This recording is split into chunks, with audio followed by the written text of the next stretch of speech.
It's a big one. It's a huge one. United will be a big one. And Forest will be a big one. Now we have 3 more games that all of them they're gonna be big games for sure. Sunday it's a chance to start in the right way. We are in a good run, in a good mood, and hopefully we can play a good game and win the game. And can we expect a similar lineup to that which against Liverpool last weekend? From us? Yep. Yeah, we see. We try the first result against Djurgarden also give us a little bit a chance to rotate tonight and to protect players. But we have still now tomorrow and Saturday to protect the game, and then we see. In the front, please.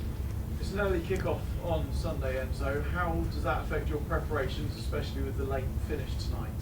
Yeah, it's not the ideal situation. It's 12 o'clock in the morning. It's Thursday night, but we need to play the game. So we need to adapt immediately, prepare the game in the best way, and as I said, hopefully we can continue our good moment.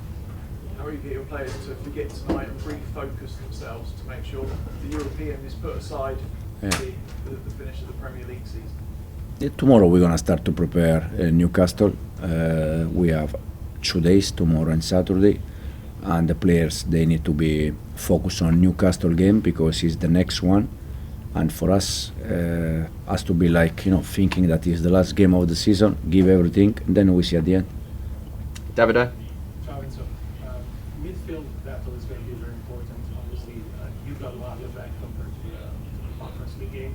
Newcastle has changed a lot since when Sandro Tonali moved to the center of the midfield. What do you think about Sandro? First place, you have very kind person. And how do you think you're going to win the midfield battle? Sandro probably this season has been top for Newcastle. For him, he's doing very well. He's a fantastic player. I know him since he was in Brescia and then moved to Milan, and then now here in England. He's a fantastic player. He's doing well, but they have many good players. Guimaraes, they have different players. We're gonna try to prepare the game in the best way, in the way that we think that we can win the game, and hopefully we can at the end we can be happy with the result. Kieran? Do you actually prefer these type of games where the opponent will actually give it a go against you? Because a lot of teams seem to just try and do a low block and stop you guys from doing what you want to do. But Newcastle will probably give it a go against you like Liverpool did, and the team played very well and won that. Yeah, they try to be. They are very aggressive. They are very aggressive, especially when we are in our side. It's a team that they are aggressive. They go man to man. Probably when they are in their side, they are more medium block, low block. But it's a team that also physicality. They are very strong, and they are very aggressive. Do you think that brings the best out of your team, though? I hope so. We play games against team, low block against team that they try to be aggressive, and we made some good game in both situations.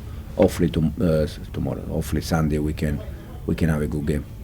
Peter?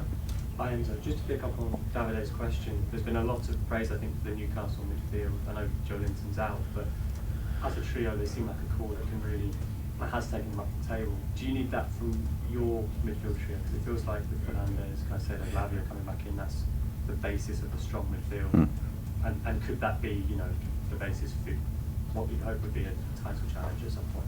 Yeah, for sure. I think after Liverpool game, some of you asked me and said to me that we repeat the first 11 after 6 months. I mean, Everton and Liverpool, we play with the same 11 after 6 months. And it's important when you can continue with same players because it's very important. Now we have Romeo back that is fit, Moises is doing well, Enzo is doing well, Cole is doing well. And they also have Bruno Guimaraes, Tonali, Murphy, or Joelinton that now is injury. They have Willock. They have different kind of players that they are good player, and they expect for sure, a huge game. Do you feel like Chelsea have that midfield set now? Is there in the building that can take them forward there? Absolutely yes. Neil? Hi, just clarify how well you know Sandro Tonali. Have you worked with him in the past? No, with him no, but Sandro was in Brescia when he was very young, then moved to Milan, and then moved to England. And I know Sandro since he was in Brescia. Yeah, so you must admire the way he's managed to come back and almost like a better player on the time he's had off. the way to rebuild his Yeah, career? no, I think he has been always a good player. Probably that kind of moment is not ideal, but not for Sandro, for no one of us. And now it's more stronger, and you can see how good it is. Just ask one more question. Alexander Isak, is stopping Isak the key to stopping Newcastle? I think Isak is a top player, but it's not enough. There are more players, so we need to work as a team, and we need to stop them as a team. Jack. Enzo, the early kick-off isn't ideal for you in terms of tonight and then, but Newcastle's a place with a quite intimidating atmosphere. Do you hope the fact that it's so early in the day lessens that a little bit? You think? Well, you I never don't know, know. it might help. Yeah, exactly. I don't know. But for sure, the environment will be top, and the players, they're gonna embrace that and they're gonna deal with that, no doubt.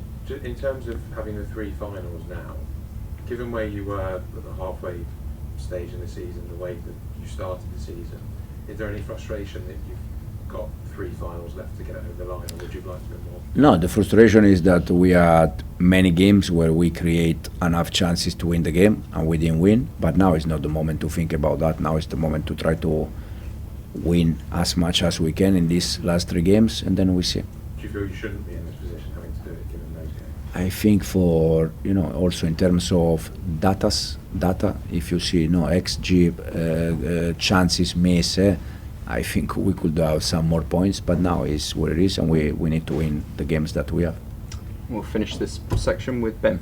I know you won't want to put a points tally on it, but given you've got to play Forest and Newcastle, is there a possibility that 2 wins might be enough, or are you looking at 9 points out of 9? No, we're gonna try to win the 3 games that we have. Now, how many points there are we need to finish top 5? No idea, because depends also in the other results. But we need to be focused on us and trying to win the 3 games. Then if it's 2 or 1, we don't know. But the focus is to try to win the 3 games we have.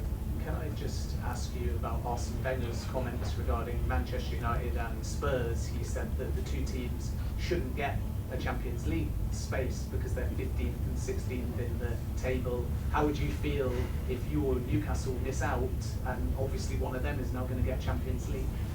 I think it's not a rule from this season. No? It's a rule that is there from many years. So the one that they're gonna win Europa League. As a player, I won 2 times the Europa League. So I was playing Champions League also because of that. The rule has been always there. So it's not. Then if they're gonna change the rule in the future, I don't know. But the rule has been there.